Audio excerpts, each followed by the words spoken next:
Rise up, live joy your way. From emotional intelligence through cognitive distortions, certified life and wellness coach Kamini Wood is on a mission to help people see the magnificence of their own unique human spirit. Through these small bites of self-visualization and self-confidence, you can have healthy relationships, success in business and career, and live the life you want to live. Rise up, live joy your way. Hi there, and welcome to another episode of Rise Up, Live Joy Your Way. Whether it's morning, afternoon, or evening, thank you for taking some time to hang out here with me. And today I want to dive into something that I think is really important, which is emotional regulation. I think in any realm, in any role we're playing, emotional regulation is important. I have noticed this as a parent. Really learning about emotional regulation is important. I've noticed it in the workplace, and then, of course, with other family members and with friends. This is something, even with our own selves, that it's an important topic. And so I want to just really dive into what is emotional regulation and how can understanding it better help you. So first, let's talk about what I mean by emotional regulation. If I put it in the most simplest terms, it's your ability to manage your own emotional reactions in an intentional way. So notice I'm not saying control your emotional reactions. It's about managing them, because we have all experienced emotional reactivity. Those are those moments when something small triggers maybe a really strong response. It could be something big that triggers a strong response, but it's important to kind of understand, like, why does that even happen? And it's often because our nervous system interprets whatever the situation is as a threat, and it pushes us into fight, flight, or freeze mode. And what I mean by that is it pushes our nervous system into hyperarousal or hypoarousal. So if we're talking hyperarousal, that's that fight or flight. Hypoarousal is when we are in that freeze or fawn. But what happens is there's a trigger, and then our nervous system creates a response. And that's what I'm talking about when I'm talking about emotional dysregulation. And when we're talking about emotional regulation, it is about how can we handle that and manage it in a healthy way. So regulating our emotions, it can be challenging because we are pre-wired for survival. We are pre-wired for protection. So the strong emotional responses are actually serving an evolutionary purpose, right? They, in the past, years ago, they alerted us to danger and they put us in a place of being able to survive. However, today, most of those emotional triggers that we're having are not because of life-threatening situations. Like, for instance, we might be feeling criticized or rejected or misunderstood, and then those feelings create a huge response because there's a part of our nervous system that thinks that we are in survival mode, when in fact, if we're able to just understand what's going on for us, re-regulate, we recognize that we don't actually have to fight at that moment. We just have to, it's an opportunity to work through whatever the challenge is that's in front of us. So what happens when we don't regulate these emotions effectively? Well, poor emotional regulation can have a really huge impact on our relationships. It can have an impact on our career success, and it can absolutely have an impact on our physical health. So when we don't learn how to manage and regulate our emotions, when we're talking about our relationships, and we constantly act from an emotional standpoint, we stand to really whittle away at the emotional safety that somebody else feels in that relationship. And I'm not just talking about romantic relationships. This can happen in parent-child relationships. It can happen in friendships. It can just happen in all sorts of familial relationships.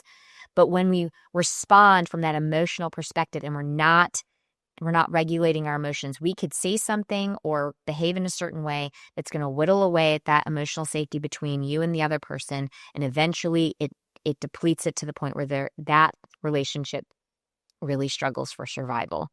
In terms of career success, if we're constantly responding from that emotionally dysregulated place, I mean, that could be an issue with coworkers. It could be an issue with leadership, seeing that you could potentially be promoted because they don't feel like you're actually in a place to be able to handle more.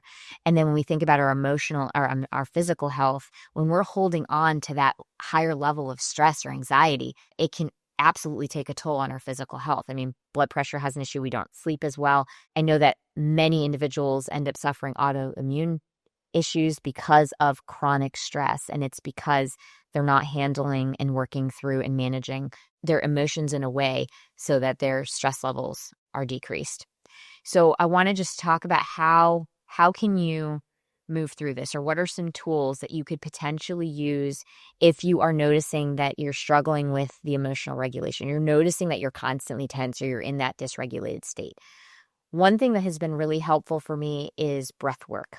And for some people, it could be doing an actual breathwork session, which is, it can be up to 30 minutes long. But I'm not even talking about that. I'm talking about implementing a simple box method breathwork, which is you breathe in for a count of 4, you hold it for a count of 4, you release it for a count of 4, and then you start again for another 4, right? So it's really, you're making a box. So again, in for 4, and then you hold it for 4, release it for 4, wait for 4, and then start again.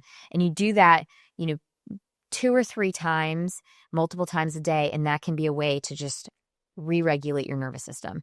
Grounding techniques are really helpful. That's when you engage your senses into the present moment. So my favorite one is to just engage all the senses. You actually name 5 things that you can see. You name 4 things that you can touch in this present moment, 3 things that you can hear in the present moment, 2 things that you can smell, 1 thing that you can taste.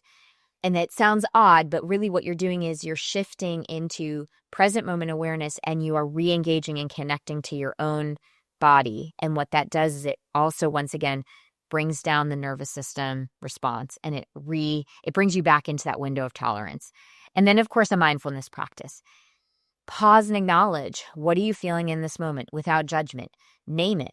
In this moment, a part of me feels anger, a part of me feels anxious, a part of me feels sad. And just simply identifying it and then even asking yourself, okay, now I'm noticing a part of me feels whatever it feels, and this is what I need.